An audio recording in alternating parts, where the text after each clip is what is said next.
बिस्मिल्लाहिर्रहमानिर्रहीम, अस्सलाम वालेकुम। आप देख रहे हैं तजिया राजा कामरान के साथ। के इलेक्ट्रिक के हवाले से और कराची में बिजली की फ्राहमी के हवाले से हमेशा से जो सूरत हाल है वो एक मखदूश रही है। कराची में अगर सियासी सूरत हाल मखदूश होती है तो उसमें बिजली की फ्राहमी एहतजाज और प्रोटेस्ट का एक बड़ा जरिया होती है। गुज़िश्ता साल हमने देखा कि के इलेक्ट्रिक की बिजली की फ्राहमी शहर में बारिशों के बाद और शदीद गर्मियों में शदीद मुतासिर रही, जिसके बाद जो है अदालत को भी इंटरवीन करना पड़ा और एक बहुत बड़ा जो है मैस शहर में क्रिएट हुआ। तो उसके हवाले से के इलेक्ट्रिक ने अपना एक मंसूबा दिया था और मंसूबे के हवाले से बहुत से इफ और बट मौजूद थे। कुछ अर्सा कबल जो है के इलेक्ट्रिक के चीफ एग्जीक्यूटिव मोनिस अलवी ने एक भरपूर प्रेस कॉन्फ्रेंस की, उसमें हमें खुशखबरी सुनाई कि के इलेक्ट्रिक ने जो 900 मेगावाट का जो पावर प्लांट था उसके लिए अपनी जो काम है उसको शुरू कर दिया है। टरबाइन आकर फिक्स हो गया है और इसके अलावा जो है एनटीडीसी से बिजली लेनी है उसके लिए भी काम शुरू हो गया है, ग्रिड पे काम शुरू हो गया और उन्होंने पूरे चार्ट वर्क दिखाए। मगर उस तमाम के साथ दोनों में इफ और बट मौजूद थे। पहले जो पावर प्लांट था उसमें अगर ये थी कि जब तक सुई सदरन के साथ के इलेक्ट्रिक अपने वाजिबात की अदायगी के मामला हल नहीं करती है तो सुई सदरन इसको इजाफी गैस क्या देगी, क्या वो प्रेशर मेंटेन करेगी सुई सदरन जो कि के इलेक्ट्रिक को दरकार है ये टरबाइन चलाने के लिए। ये एक बहुत बड़ा अगर और मगर मौजूद था। इसके अलावा एनटीडीसी से जो पैसे के इलेक्ट्रिक ने देने हैं वो पैसे अगर अदा नहीं करेंगी तो क्या एनटीडीसी इजाफी बिजली के लिए के इलेक्ट्रिक से मुआहदा करेगी और उसकी जो बिजली की फराहमी है उसकी कंटिन्यूटी को यकीनी बनाएगी। तो ये दो मामला थे जिसमें अगर और मगर थी। इस पर हमने मोनिस अलवी साहब से बड़ी बहस की, उनसे बड़ी बार बार इस बात को पूछा कि क्या आपके जो दोनों मामला हल नहीं होते हैं तो क्या आप कराची को ये जो बिजली 1400 मेगावाट नेशनल ग्रिड से और 900 मेगावाट बिजली जो है आप देने जा रहे हैं अपने नए आरएलएनजी प्लांट से, क्या ये मुमकिन हो सकेगी?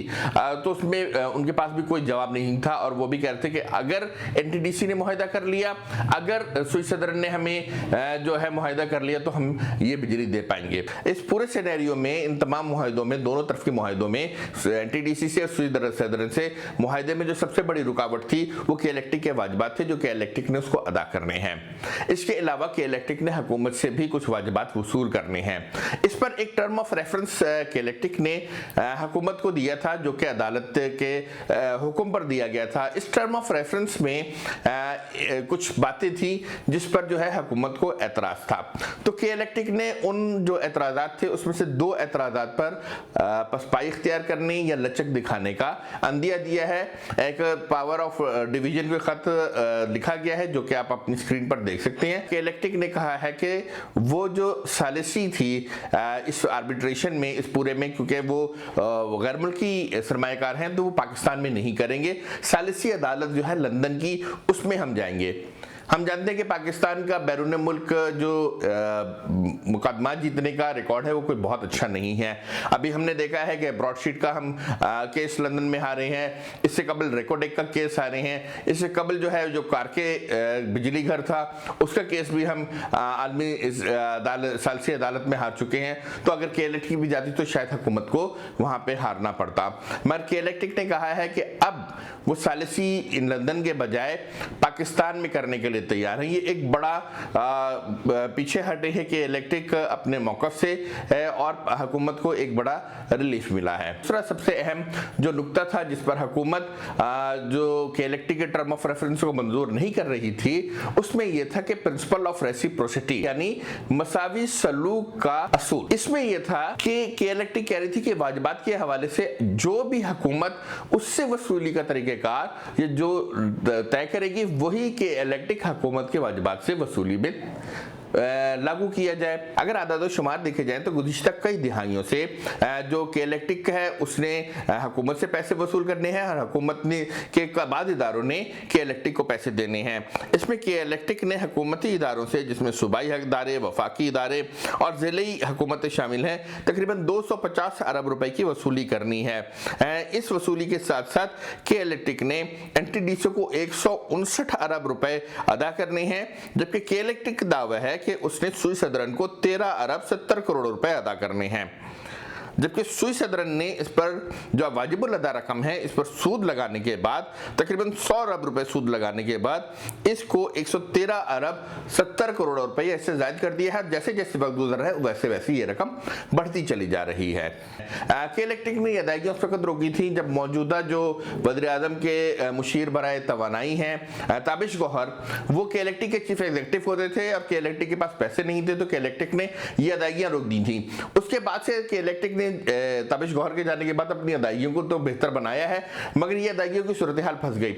इसमें के इलेक्ट्रिक को जो सबसे बड़ा मसला आ रहा है वो ये आ रहा है कि हुकूमती इदारे इन अदायगियों पर सूद लगा रहे हैं। सुई सदरन ने इस सूद की जो है कुछ हमें डिटेल्स दी हैं और वो कहते हैं तकरीबन 110 अरब रुपए जो हैं के इलेक्ट्रिक ने अदा करने हैं। असल जर वो नहीं बताते हैं। एनटीडीसी भी ये लगा रहा है कि जो लेट पेमेंट चार्जेस हैं वो के इलेक्ट्रिक से वसूल करना चाह रहा है।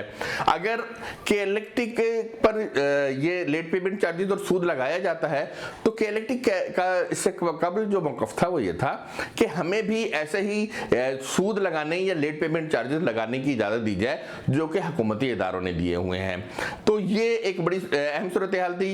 इसको देखा जाए तो इसमें के इलेक्ट्रिक ने 250 अरब रुपए वसूल करने हैं। अगर 250 अरब रुपए पर उसी असूल से सूद लगा दिया जाए और लेट पेमेंट चार्जेस लगा दी जाए जिस पर सुई सदरन मुतालबा कर रहा है तो ये कई हजार अरब रुपए बन जाएंगे, क्योंकि अगर 17 अरब रुपए जो हैं 110 अरब रुपए बन जाते हैं सूद लगाने के बाद, तो 250 अरब रुपए पर जब सूद लगेगा और वो कई साल कई दिहाइयों का ये सूद है तो वो कितना बन जाएगा। तो के इलेक्ट्रिक ने अपने टर्म ऑफ रेफरेंस में ये कहा हुआ था कि जो आप हम पर लागू कर रहे हैं कि हमें सूद देना है तो फिर वही हमारे जो अदायगियां हैं 250 अरब रुपए की जो हमने वसूल करनी है उन पर भी यही असूल लागू कर दें। के इलेक्ट्रिक को 900 मेगावाट अपना पावर प्लांट चलाना था। इसके अलावा उसे 1400 मेगावाट बिजली जो है एनटीडीसी से लेनी थी। अब अगर के इलेक्ट्रिक ये काम नहीं करती है और इस मुआहदे में लचक नहीं दिखाती है और डटी रहती है अपने इसी मौक़िफ़ पर, तो के इलेक्ट्रिक को नुकसान होगा। इन दोनों प्रोजेक्ट में उसको मुआहदा नहीं मिलेगा। सुई सदरन उसको गैस फराहम नहीं करेगी, एनटीडीसी उसको बिजली फराहम नहीं करेगी, शहर में फिर शोर मचेगा। के इलेक्ट्रिक का जो बिजनेस है वो मुतासिर होगा। के इलेक्ट्रिक ने अपने बिजनेस के मॉडल को बचाने के लिए, क्योंकि उसको गर्मियों से पहले पहले इन मसाइल को हल करना है, तो दो मौक़िफ़ से पीछे हटी है ताकि हुकूमत आगे बढ़कर एक ऐसा माहौल पैदा हो सके कि जो अदायगियों का मामला है वो भी हल हो और इसके अलावा के इलेक्ट्रिक की जो उसको नए मुआहदे करने हैं हुकूमत के साथ, एनटीडीसी और सुई सदरन के साथ, वो भी मुआहदे तय पा जाएं। तो अब सूरत हाल ये है कि जो के इलेक्ट्रिक पीछे हटी है उससे ये फिजा बन गई है कि हुकूमत के इलेक्ट्रिक के साथ इस मामले को आगे बढ़ा सकती है और जो अदायगियों का तारीखी मामला जो है तस्फिया तलब है वो किसी सूरत हल किया जा सकता है। इसमें सूरत हाल एक और भी सबसे अहम है, वो ये है कि 2016 से जो गैर मुल्की सरमायाकार हैं और जो शंघाई इलेक्ट्रिक है उसके दरमियान के इलेक्ट्रिक के तकरीबन 66% से ज़ायद हिस्से की फ़रोख्त का मामला भी अटका हुआ है। इसमें भी सबसे अहम मामला जो वाजबात के मामले को हल करने का था वो अटका हुआ था, जिसकी वजह से हुकूमती एनओसीज शेयर ट्रांसफ़र के लिए नहीं मिल रही थी। अब हुकूमत से जब ये वाजबात के मामला हल हो जाएंगे और के इलेक्ट्रिक अपने दो देरीना मौक़िफ़ से पीछे हटा है तो मुमकिन तौर पर जो ये वाजबात के मामला हैं ये भी हल होने जाएंगे। इसके साथ जो शंघाई इलेक्ट्रिक का जो मुआहदा 2016 से के इलेक्ट्रिक की खरीदारी के लिए चल रहा है उसमें भी पेशरफ्त होने के इम्कानात पैदा हो गए हैं। मगर अभी जो के इलेक्ट्रिक पीछे हटा है, मगर अभी इसके हवाले से हुकूमती रद्द अमल आना बाकी है कि क्या हुकूमती इदारे जो के इलेक्ट्रिक ने दो अपने मौक़िफ़ थे टर्म ऑफ रेफरेंस के उससे पीछे हटने का ऐलान किया है, तो क्या हुकूमती इदारे भी इस तरह से पीछे हटते हैं और वो के इलेक्ट्रिक के पर जो टर्म ऑफ रेफरेंस में जो दीगर नुकात है उनको तस्लीम करते हुए जो अदायगियों का मामला है उसको हल करेंगे और अदायगियों के मामलों को हल करने के बाद जो सुई सदरन से गैस एग्रीमेंट है वो हो सकेगा और एनटीडीसी से बिजली की फराहमी का एग्रीमेंट हो सकेगा। ये तो आने वाला वक्त ही बताएगा, मगर इस वक्त की एक अहम पेशरफ्त है और इससे जो है के इलेक्ट्रिक ने अपने जो कराची में बिजनेस है बिजली की फराहमी का उसको बचाने के लिए एक अहम पेशरफ्त की है, एक बड़ी कुर्बानी जिसको कहना चाहिए कि इलेक्ट्रिक ने इन टर्म ऑफ पैसा दी है। अब देखते हैं कि आने वाले दिनों में इस पूरी सूरत हाल में नई क्या चीज सामने आती है। हमारी तरफ से यही कुछ, आपसे इजाजत चाहेंगे। अल्लाह हाफिज।